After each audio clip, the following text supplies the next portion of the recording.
Yeah. What's your reaction to Kyle leaving and you presumably getting your real chance in the Cotton Bowl?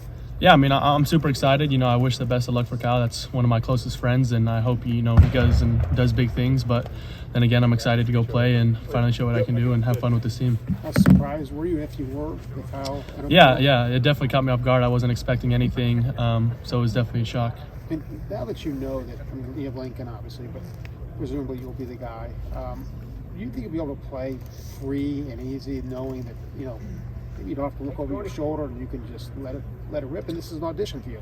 Yeah, definitely.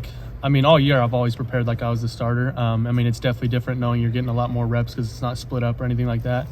So yeah, like you said, there's nothing to look over my shoulder for or anything, just to go out and have fun and play my game. Devin, how's your ankle? How are you health-wise at this point? Good. I'm back to doing everything. I don't have any issues with anything, so it's good. Since this news has happened, have you found yourself asserting yourself a little bit more as a leader, et cetera? How have things changed in the last couple of weeks? Yeah, they've had to change just because, it went from Kyle being the guy, to me having to step up as a leader again and gain the trust back of these guys and show them that, I still was the leader how I was in the summer before, the season started and everything. So it's good getting back in there. Devin, what went into the burn the boats tweet? There's one thing that I've always said is I'm a competitive guy and that I like to go out and compete, so it doesn't matter what's going on. I'm always just going to, sink all my chips in it here. That's why I came here, was to be the best I can be here. How did you find out about the decision from Kyle? Did you hear about it like everybody else, or did you have any idea that might be coming? No, I really didn't have an idea. I just kind of heard it from him when it all happened. Devin, how has Lincoln pushed you in practice? Lincoln's just trying to get himself better every day. He's a really good athlete, and he's doing everything he can, just as I am, to be the starter. So he's going to keep working. We've been together in the film room and in the weight room together, so it's good to compete still. What's that been like in practice in terms of splitting reps?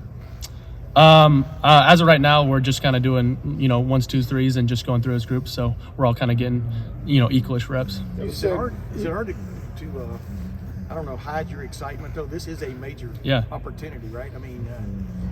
How do you deal with that every day, just the excitement aspect of it? I'm pumped. I can't believe my first start's going to be, in the Cotton Bowl. It's a big stage against a really good team. It's a top 10 matchup, and I'm just excited to go out there and show what I can do. Devin, through the season, there's a lot of back and forth. There's outside noise. You're trying to compete for a job. You're dealing with an injury issue.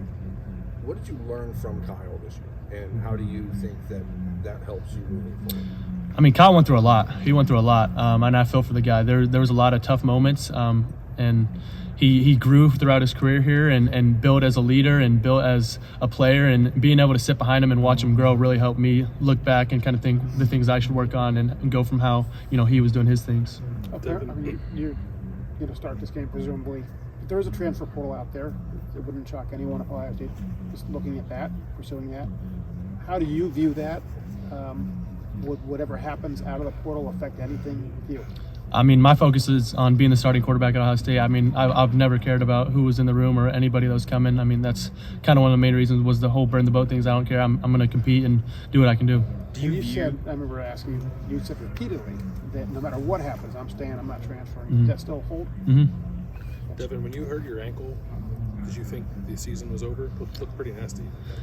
Yeah, when it happened, it kind of caught me off guard, and it obviously hurt pretty good. And then I was just doing everything I could to come back. I was feeling really good, and then kind of retweaked it again in warm-ups. It was stupid how I did it. It just kind of got caught and twisted it weird. But there was never a thought of, I'm going to be out for the season. I felt like I was able to come back. Was there anything in the game plan for the Michigan game for you, like in that red zone? I know you never got to it, obviously, but were you have a chance to play in that game? We kind of talked about it, but I really wasn't sure if we were or weren't. Did you? I would think you had to feel after the Purdue game, they're finding a spot for me. They're working me into this, right? Did it feel like that too? That there were some intentions there down the road. Yeah, I definitely felt like that package was growing and growing to add different things, but the injury set it back and kind of was a bummer that didn't get to do more with it. How do you make sure the next couple weeks that you don't try to do too much?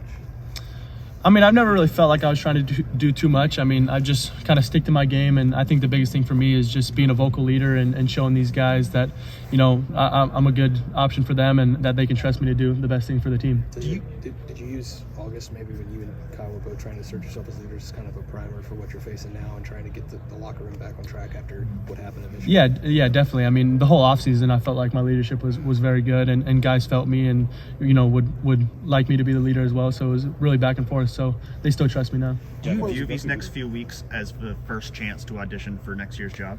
Yeah, definitely. I mean, it's going to be, you know, a coming out party, and it's a good opportunity for me to show what I can do in this game. How close do you think you were to winning the job this summer, and what was that like when you didn't? It was very back and forth. I mean, it was really could have gone either way, and a lot of guys would agree to that. And it was a disappointment when I didn't come through with it, but just how the game works and how everything works. Did Coach Day let y'all know where you stood every day? I mean, how did that work? Yeah. We're not in there yet. We took it on a daily basis, and we're evaluated every single day, and that's just kind of how it went. Devin, what positives did he tell you during that process, and what things did he want you to work on that you're still, going to incorporate now? He felt like my leadership and energy was very good. I felt like I kind of bring an energy to the team, especially when I'm playing, that, I feel like I can rally guys around me. So that was definitely a positive. But just staying consistent and not trying to, get out of my game and just taking everything and being routine with everything. How important is that leadership and that energy you were talking about, trying to bridge this gap from the Michigan loss to a potential win in the Cotton Bowl? Yeah, I mean, it's huge. I think for a lot of guys, people are trying to figure out what they're doing, if they're going to the draft or not. You got guys going to the portal, all types of things. So it's a lot of people having individual thoughts. So having to be that glue and kind of bind everybody back together is my main focus right now. Is that exciting for you? Definitely.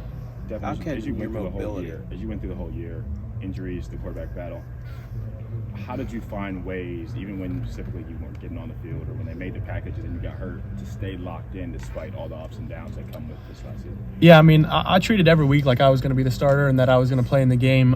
So, whether it was watching film with Coach Fitch or watching film with Tristan, I took everything like I was going to be the guy. Was it hard to do that, though, with everything that was kind of going back and forth? And up Yeah, I mean, it's kind of hard knowing that, like, a lot of times, it's not going to be the payout that you want it to be, but, you never know what's going to happen. It could be a situation, that Kyle gets hurt or something and I'm back in there. So I just had to treat everything the same. Devin, I know you have trust in all the receivers in the room. You probably work with all of them, but did you do a little fist pump knowing that Emeka's going to play in this game?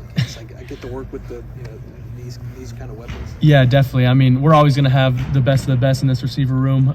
So it's super exciting to have those guys and to be able to lean on those guys to make plays for me, but also having Emeka definitely helps. How can your mobility help this offense? I think, just having that pocket movement and being able to be a factor in the run game definitely makes it harder on the defense and has another factor for them to think about. You looking forward to being able to bring that and do that? How does that feel? How do you think that'll game plan at all?